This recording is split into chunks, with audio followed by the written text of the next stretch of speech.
टिके हस फुटे पारुछि बस एतिକି आनंद भगवान पाखरे प्रार्थना करी कि जेतिक दिन भी दुनिया रही मत एतिकी आशीर्वाद करंतु जेमिति सबु दुखी असहाय लोक मानक दुखर साथी हो पारे। वर्षा शीत काकरकू भ्रुक्षेप नकरी समाजसेवा जारी रखिछंती जणे युवक। असहायक मुहरे हस टिके देखिदेले मिली जाए अनेक शांति। एभली जणे युवक हेउचंती उमेश नायक। बालेश्वर जिला सिमुला ब्लॉक कुपरा अंचलर त्रिलोचन नायकंक पुत्र उमेश चंद्र नायक और अपराजू। उमेश अनेक दुख कष्ट बड़ होई एबे मारकोणा बजार रे मोटरसाइकल ग्यारेज करिसंती। सेठरे 5 जन को रोजगार देवा सबु खर्च जाई आउ जहा टंका रहे ता भितरु असहाय गरीब लोकंक कथा चिंता करंती। से टंकारे भोक उपास पड़िथिबा वयस्क लोकंकु खाद्य जुगाई दियंती। जेतेले जोडी एक्सीडेंट कि कोडी कि असहाय लोक असुविधा पड़ुचंती से मानक साहाय्य करिया पे जाउची। भद्रक स्टेशन बाहर जो माने बारंडारे स्टेशन बाहर पड़ी था वर्षा शीतर भोक उपास से पाखु किसी खाइबा नहीं कमल शीत वस्त्र आमती ब्रिज रे जो चरमा ब्रिज तले भी किसी अच्छा जो जो मानक मुंड भी ठीक से काम करूना खाइबा कौन जानी पारना मटी गुड़ी धरिकी खाई दे से पाखु किसी खाइबा नहीं जाऊँगी। एमती समाज सेवा कार्य जारी रही। 2 ରୁ 3 वर्ष है कार्य मोर जारी रही। प्रथम तो मु पिला बेलू बहुत दुख कष्ट बढ़ी। दुख कौन से भल भाव पूरा बुझी जाइए कि दुखर मनीष रही मनीष को केते कष्ट हुए से जिते जहाँ भी दुखरे देखे निजक कष्ट लगे मो निज सक्षम अनुसार मुझे साहाय्य करने दौड़ी जाए। ये मार्केट रे गोटे गैरेज अच्छी से गैरेज रु 5-6 पिला भी रखी जो इनकम टी बाहर घर चलवा सहित पिला खर्च बुझा पर जहाँ कि मोर निज खर्च हुए से खर्च रे मु समाज सेवा कार्य लगाए। किसी खाइबा नहीं कि भी मेडिकल फेडिकल जो बाहर रुहति से भी नहीं जाए एमती कार्य सब लगाए। जो एक्सीडेंट हुए असहाय लोक जो विपद पड़ते से राजू कहीं खोजती आम ये आखपाखे समस्ते जानी जाइए कि एक्सीडेंट कि कौटी किसी हेले से प्रथम आम्बुलेंस को फोन करती। आम्बुलेंस तो सांगे सांगे पहुँची पारे जो टाइम लगे से जगह मो नंबर टी डायल करती मु जाकि सब मो गैरेज मार्केट में एवेलेबल रुए से मुझे सांगे सांगे जाकि पहुँचे आउ मेडिकल आनी ट्रिटमेंट आरंभ कराई दिए।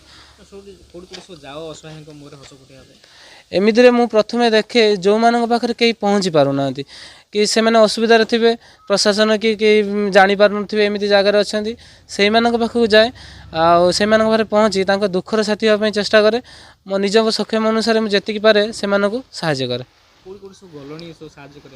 प्रथम तो मोर एमती समाजसेवा कार्य करे जिते आम बाहानगर ट्रेन दुर्घटनाटी घटी से टाइम रे मोर सांगकर जन मोर माने अति क्लोज सांग जी गोटे बाहागर थिला मु बरजात्री गाड़ी रे बसली मते खबर आसिला कि बाहानगर एमती गोटे दुर्घटना घटी जीवाई पड़ो तो सांगे सांगे मु ओल्लै बाहानगा बाहरी थी फल आछि नहीं सेठी पहुँचला पर एमती भयावह स्थिति रे मु से जो डेड बॉडी जो मृतदेह शरीर जो पड़ी से उद्धार करी किछि मेडिकल पठेवा सह आमर जो पिकअप एटारे स्कूल पठेवाई सेटारे कार्य व्यस्त थी। आउे आमर मु तो प्रथम देखे रास्ता मास्तारे मैंने बुलूँ खाई पारना से केमी कौन गोटे आश्रम रे छाड़ी हे से व्यवस्था करे ता सहित स्टेशन बाहर जो मैंने पड़ी रही था बेसिकाली से फोकस दिए आउ यही न्यूज माध्यम रे समस्त को जनईबी कि आपण व्रतघर बाहागर किसी भी कर्म कार्य हो जो बड़का खाइबा रोचे से नष्ट न करी जदि मो पाखक खबर पहुँचेबे ताले मु निजे जीवी से खाइबा आनिकी से मुहर देवी जो मैंने किसी गोटे ओली खाई 2 ओली उपास रोचंती किसी खाइबा पाऊना सेमिति कार्य लगेबी सेमिति कार्य करने मते सहयोग करंतु। शीत को खातिर न करी भोकिला पड़िथिबा असहाय वृद्ध वृद्धांक मुहरे दाना देवा पई दौड़ी जाती उमेश। सबुठार बड़ कथा हैला जेउटी दुर्घटना हेउ कि घर पोड़ी अबा अन्य किछि घटना घटे प्रथमे उमेशक पाखकू खबर आसी थाए। उमेश घटनास्थल रे पहुंची लोकंकु सहाय्य सहयोगर हाथ बढ़ाई थांती। राजूर साधारणतः मार्कुणार आमर छुटिया गैरेज कर 5-6 जन लेबर रखी भी कुटुंब पोषी पारुची।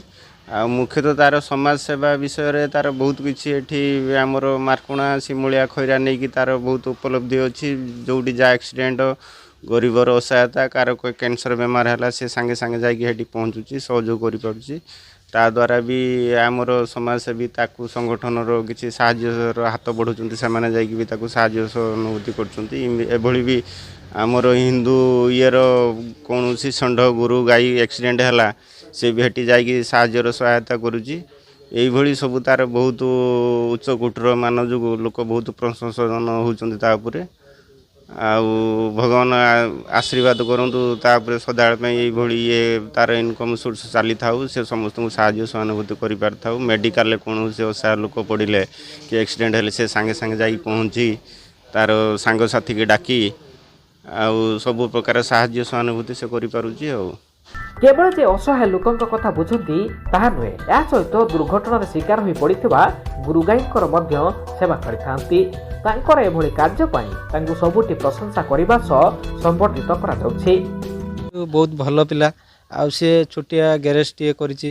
ଆଉ ତାଙ୍କର ଗୋଟେ ସହଯୋଗ ଏମିତି ପନ୍ଥା ଯେ ସେ ସବୁବେଳେ ଚାହାନ୍ତି ଯେ ଅସହାୟ ଲୋକମାନଙ୍କୁ ଯାଇକି ଖାଦ୍ୟ ଆଉ ବସ୍ତ୍ର ଯୋଗାଯୋଗ କରିବା, ତାଙ୍କୁ ନେଇକି ପହଞ୍ଚାଇବା ତାର ଦାୟିତ୍ୱ। ଆଉ ସିଏ ତାର ଗୋଟେ ମନର ଭାବନା ଯେ ସିଏ ମୁଁ କେମିତି ଗୋଟେ ଅସହାୟ ଲୋକ ମାନେ ଯେମିତି କିଛି ଜାଣିନାହିଁ ଅସହାୟରେ ପଡ଼ିକି ମାନେ ହନ୍ତସନ୍ତ ହେଉଛି, ସେମାନଙ୍କୁ କେମିତି ସହଯୋଗ କରିବା ତାର ଗୋଟେ ଆଗ୍ରହ।